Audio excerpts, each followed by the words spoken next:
ನಮಸ್ಕಾರ ಫ್ರೆಂಡ್ಸ್, ಈ ವಿಡಿಯೋದಲ್ಲಿ ನಾವು ಕ್ವಾರ್ಟರ್ ರಿಸಲ್ಟ್ ಜೊತೆಗೆ ಡಿವಿಡೆಂಡ್ ಕೂಡ ಘೋಷಣೆ ಮಾಡಿದೆ ಅಂತಹ ಕಂಪನಿಗಳ ಬಗ್ಗೆ ನಾವು ತಿಳಿದುಕೊಳ್ಳೋಣ. 20 ಕಂಪನಿಗಳನ್ನು ನಾನು ಇವಾಗ ತೋರಿಸ್ತಾ ಇದ್ದೀನಿ. ಇದರಲ್ಲಿ ಕೆಲವೊಂದು ಕಂಪನಿಗಳು ಚೆನ್ನಾಗಿದಾವೆ, ಕೆಲವೊಂದು ಕಂಪನಿಗಳು ಡೌನ್ ಫಾಲ್ ಎಲ್ಲ ಶುರುವಾಗಿದೆ. ಬಟ್ ಅದರಲ್ಲಿ ಯಾವುದೇ ರೀತಿ ರಿಕವರಿ ಕಾಣಿಸಿಲ್ಲ. ಅಂತಹ ಸ್ಟಾಕ್ಗಳು ಕೂಡ ಡಿವಿಡೆಂಡ್ ಕೊಡ್ತಾ ಇದೆ.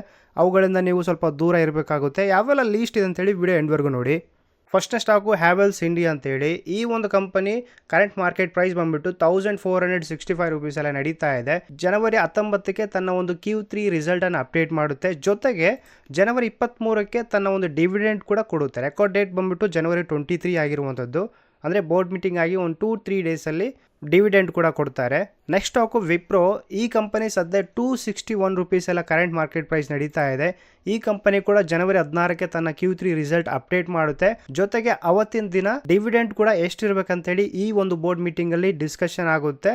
ಇದರ ಒಂದು ರೆಕಾರ್ಡ್ ಡೇಟ್ ಬಂದಿಲ್ಲ, but dividend plus Q3 result ಒಂದೇ ದಿನ ಅಪ್ಡೇಟ್ ಮಾಡ್ತಾರೆ. ನೆಕ್ಸ್ಟ್ ಸ್ಟಾಕ್ ಬಂದ್ಬಿಟ್ಟು ಟಾಲ್ ಟೆಕ್ ಅಂತೇಳಿ 3051 ರುಪೀಸ್ ಎಲ್ಲ ನಡೀತಾ ಇದೆ ಕರೆಂಟ್ ಮಾರ್ಕೆಟ್ ಪ್ರೈಸು. ಇವರು ಕೂಡ ಡಿವಿಡೆಂಡ್ ಕೊಡ್ತಾ ಇದ್ದಾರೆ. 16ಗೆ ಎಕ್ಸ್ ಡೇಟ್ ಎಲ್ಲ ಇರುವಂಥದ್ದು. 35 ರುಪೀಸ್ ಪರ್ ಶೇರ್ಗೆ ಇವರು ಡಿವಿಡೆಂಡ್ ಕೊಡ್ತಾ ಇರುವಂಥದ್ದು. Next stock Jaro institute of tech research ಅಂತೇಳಿ. ಈ ಕಂಪನಿ ನೋಡ್ಬೋದು, ಲೀಸ್ಟ್ ಆದಾಗಿಂದ ಮೇಲೆ ಹೋಗುವಂಥ ಮುಖನೇ ನೋಡಿಲ್ಲ ಗುರು. ಯಾಕಂದರೆ ಅಷ್ಟೊಂದು ಡೌನ್ ಫಾಲ್ ಎಲ್ಲ ಈ ಒಂದು ಕಂಪನಿಲಿ ಕಾಣಿಸ್ತಾ ಇದೆ.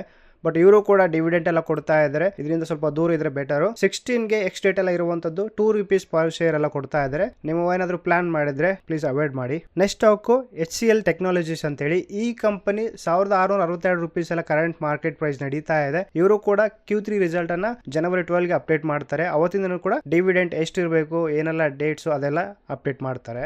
Next bank of Maharashtra. ಈ ಒಂದು ಕಂಪನಿ ಶೇರ್ ನೋಡಬಹುದು 62 ರುಪೀಸ್ ಎಲ್ಲ ಇರುವಂತದ್ದು. ಇವರು ಕೂಡ Q3 ರಿಸಲ್ಟ್ ಜೊತೆಗೆ ಡಿವಿಡೆಂಟ್ ಕೂಡ ಅನೌನ್ಸ್ ಮಾಡ್ತಾರೆ. ಅದು ಬಂದ್ಬಿಟ್ಟು ಜನವರಿ 13ಗೆ. ನೆಕ್ಸ್ಟ್ ಏನಾದ್ರು ಎಷ್ಟು ಬರುತ್ತೆ ಏನಲ್ಲ ಅಂತಂದ್ರೆ ನಾನು ಮುಂದೆ ಅಪ್ಡೇಟ್ ಮಾಡ್ತೀನಿ. ನೆಕ್ಸ್ಟ್ ಸ್ಟಾಕು DB ಕಾರ್ಪ್ ಅಂತ ಹೇಳಿ 245 ರುಪೀಸ್ ಕರೆಂಟ್ ಮಾರ್ಕೆಟ್ ಪ್ರೈಸ್ ಎಲ್ಲ ನಡೀತಾ ಇದೆ. ಇವರು ಕೂಡ Q3 ರಿಸಲ್ಟ್ ಜೊತೆಗೆ ಡಿವಿಡೆಂಟ್ ಕೂಡ ಅನೌನ್ಸ್ ಮಾಡ್ತಾರೆ. ಜನವರಿ 15ಗೆ ಇವರು Q3 ರಿಸಲ್ಟ್ ಅನ್ನ ಅಪ್ಡೇಟ್ ಮಾಡ್ತಾರೆ. Next stock central bank of India 36 rupees ಎಲ್ಲ ನಡೀತಾ ಇದೆ. ಇವರು ಕೂಡ ರಿಸಲ್ಟ್ ಜೊತೆಗೆ ಡಿವಿಡೆಂಟ್ ಕೂಡ ಕೊಡ್ತಾರೆ. ಅದು 16ಗೆ ಅಪ್ಡೇಟ್ ಮಾಡ್ತಾರೆ. Next computer age man camps ಅಂತ ಹೇಳಿ. ಈ ಕಂಪನಿ ಕೂಡ ತನ್ನ ಒಂದು Q3 ರಿಸಲ್ಟ್ ಜೊತೆಗೆ ಡಿವಿಡೆಂಟ್ ಕೂಡ ಕೊಡ್ತಾರೆ. ಡಿವಿಡೆಂಟ್ ಡೇಟ್ ಕೂಡ ಆಗ್ಲೇ ಫಿಕ್ಸ್ ಮಾಡಿದ್ದಾರೆ. 13 ಜನವರಿ ಈ ಒಂದು ಡೇಟ್ ರೆಕಾರ್ಡ್ ಡೇಟ್ ಆಗಿರುತ್ತೆ. ಈ ಡೇಟ್ ಒಳಗಡೆ ನಿಮ್ಗೆ ಏನಾದ್ರು ಈ ಕಂಪನಿ ಒಂದು ಶೇರ್ ಇದ್ರೆ ನಿಮ್ಗೂ ಕೂಡ ಡಿವಿಡೆಂಟ್ ಸಿಗುತ್ತೆ. ನೆಕ್ಸ್ಟ್ ಗೋದ್ರೇಜ್ ಕನ್ಸ್ಯೂಮರ್ ಪ್ರಾಡಕ್ಟ್ಸ್ ಅಂತ ಹೇಳಿ 1228 ರುಪೀಸ್ ಕರೆಂಟ್ ಮಾರ್ಕೆಟ್ ಪ್ರೈಸ್ ಎಲ್ಲ ಇದೆ. ಇವರು 23ಗೆ ತಮ್ಮ ಒಂದು Q3 ರಿಸಲ್ಟ್ ಅಪ್ಡೇಟ್ ಮಾಡ್ತಾರೆ. ಜೊತೆಗೆ ಆ ಒಂದು ದಿನದಲ್ಲಿ ಏನೆಲ್ಲ ಡಿವಿಡೆಂಟ್ ಕೊಡ್ಬೇಕಂತಿದಾರಲ್ಲ ಅದು 30 ಜನವರಿಗೆ ಇವರು ಒಂದು ಡೇಟ್ ರೆಕಾರ್ಡ್ ಡೇಟ್ ಎಲ್ಲ ಫಿಕ್ಸ್ ಮಾಡಿರುವಂತದ್ದು.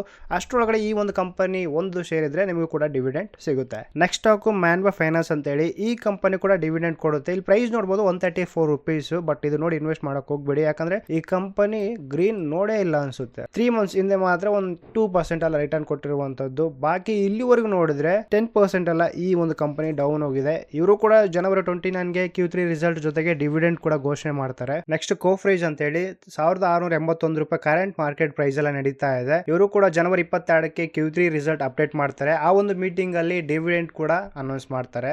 ನೆಕ್ಸ್ಟ್ ಸ್ಟಾಕು ಗೋಪಾಲ್ ಸ್ನಾಕ್ಸ್ ಅಂತ ಹೇಳಿ. ಇವರು ಕೂಡ ಜನವರಿ 27ಗೆ Q3 ರಿಸಲ್ಟ್ ಅನ್ನ ಅಪ್ಡೇಟ್ ಮಾಡ್ತಾರೆ. ಜೊತೆಗೆ ಡಿವಿಡೆಂಟ್ ಕೂಡ ಕೊಡ್ತಾರೆ. ಈ ಕಂಪನಿ ಪರ್ಫಾರ್ಮೆನ್ಸ್ ಎಲ್ಲ ನೋಡಬಹುದು. ಆಲ್ ಟೈಮ್ ಹೈ ಅಲ್ಲಿ ಇದು 8% ಡೌನ್ ಎಲ್ಲ ಹೋಗಿರುವಂತದ್ದು. ನೆಕ್ಸ್ಟ್ ಸ್ಟಾಕು NHPC ಅಂತ ಹೇಳಿ. ಆಗ್ಲಿಂದ ಹಿಡಿದು ಇಲ್ಲಿವರೆಗೂ ಈ ಒಂದು ಪ್ರೈಸ್ ಎಲ್ಲ ಇರುವಂತ ಸ್ಟಾಕ್ ಇದು. ಇವರು ಕೂಡ ಡಿವಿಡೆಂಟ್ ಕೂಡ ಅನೌನ್ಸ್ ಮಾಡ್ತಾರೆ. ಅದು ಯಾವಾಗ ಅಂದ್ರೆ ಫೆಬ್ರವರಿ 4ಗೆ Q3 ರಿಸಲ್ಟ್ ಜೊತೆಗೆ ಡಿವಿಡೆಂಟ್ ಕೂಡ ಆ ಒಂದು ಮೀಟಿಂಗ್ ಅಲ್ಲಿ ಡಿಸ್ಕಸ್ ಮಾಡ್ತಾರೆ. ನೆಕ್ಸ್ಟ್ ಸ್ಟಾಕು ಕಮ್ಯುನಿಸ್ಟ್ ಇಂಡಿಯಾ ಅಂತ ಹೇಳಿ 4111 ರುಪೀಸ್ ಎಲ್ಲ ಇರುವಂತ ಇದು ಶಾರ್ಟ್ ಟರ್ಮ್ ಗೆ ತುಂಬಾನೇ ಲಾಸ್ ಆಗಿರುವಂತ ಕಂಪನಿ. ಬಟ್ ಲಾಂಗ್ ಟರ್ಮ್ ನೋಡಬಹುದು ಒಳ್ಳೆ ರಿಟರ್ನ್ ಕೊಟ್ಟಿದೆ. ಇವರು ಕೂಡ ಡಿವಿಡೆಂಟ್ ಕೊಡ್ತಾರೆ. ಫೆಬ್ರವರಿ 4ಗೆ ಇವರು Q3 ರಿಸಲ್ಟ್ ಜೊತೆಗೆ ಡಿವಿಡೆಂಟ್ ಬಗ್ಗೆ ಕೂಡ ಆ ಒಂದು ಮೀಟಿಂಗ್ ಅಲ್ಲಿ ಡಿಸ್ಕಸ್ ಮಾಡ್ತಾರೆ. Next stock Castrol India 188 rupees ಇರುವಂತದ್ದು. ಈ ಕಂಪನಿ ಕೂಡ ಫೆಬ್ರವರಿ 3ಕ್ಕೆ ತನ್ನ ಒಂದು Q3 ರಿಸಲ್ಟ್ ಎಲ್ಲ ಅಪ್ಡೇಟ್ ಮಾಡುತ್ತೆ. ಜೊತೆಗೆ ಡಿವಿಡೆಂಟ್ ಕೂಡ ಅವತ್ತಿನ ದಿನ ಅಪ್ಡೇಟ್ ಮಾಡುತ್ತೆ. ನೆಕ್ಸ್ಟ್ ಸ್ಟಾಕು ಪರ್ಸಿಸ್ಟೆಂಟ್ ಸಿಸ್ಟಮ್ ಅಂತ ಹೇಳಿ. ಈ ಕಂಪನಿ ನೋಡಬಹುದು 6318% ಎಲ್ಲ ರಿಟರ್ನ್ ಕೊಟ್ಟಿದೆ. ಕಂಪನಿ ಲೀಸ್ಟ್ ಆದಾಗಿಂದ ಇಲ್ಲಿವರೆಗೂ. ಈ ಕಂಪನಿ ಜನವರಿ 23ಕ್ಕೆ ತನ್ನ ಒಂದು Q3 ರಿಸಲ್ಟ್ ಅನ್ನು ಅಪ್ಡೇಟ್ ಮಾಡುತ್ತೆ. ಅವತ್ತಿನ ದಿನ ಡಿವಿಡೆಂಟ್ ಕೂಡ ಎಷ್ಟಿರಬೇಕು ಎಂಬುದು ಕೂಡ ತಿಳಿಸುತ್ತೆ. ಇದೆಲ್ಲ ಲೀಸ್ಟ್ ಆಗಿತ್ತು ಫ್ರೆಂಡ್ಸ್. ಈ ಒಂದು ವಿಡಿಯೋದಲ್ಲಿ ನಾವು ಯಾವೆಲ್ಲ ಕಂಪನಿಗಳು ಡಿವಿಡೆಂಟ್ ಅನ್ನ ಘೋಷಣೆ ಮಾಡಿದೆ ಮತ್ತೆ ರೆಕಾರ್ಡ್ ಡೇಟ್ ಆಯ್ತು ಅಥವಾ ಎಕ್ಸ್ ಡೇಟ್ ಆಯ್ತು ಯಾವ್ದಲ್ಲಿ ಇತ್ತು ಅಂತ ಹೇಳಿ ಕಂಪ್ಲೀಟ್ ಡೀಟೇಲ್ಸ್ ಎಲ್ಲ ನೋಡಿದೀವಿ. ಇನ್ನು ನೆಕ್ಸ್ಟ್ ಬರುವಂತ ಅಪ್ಡೇಟ್ ಬಗ್ಗೆ ನ್ಯೂಸ್ ಏನಾದ್ರು ಬೇಕಾದ್ರೆ ನನ್ನ ಒಂದು ಚಾನಲ್ಗೆ ಸಬ್ಸ್ಕ್ರೈಬ್ ಮಾಡ್ಕೊಳ್ಳಿ. Thank you for watching. ನಮಸ್ಕಾರ, ಬಾಯ್.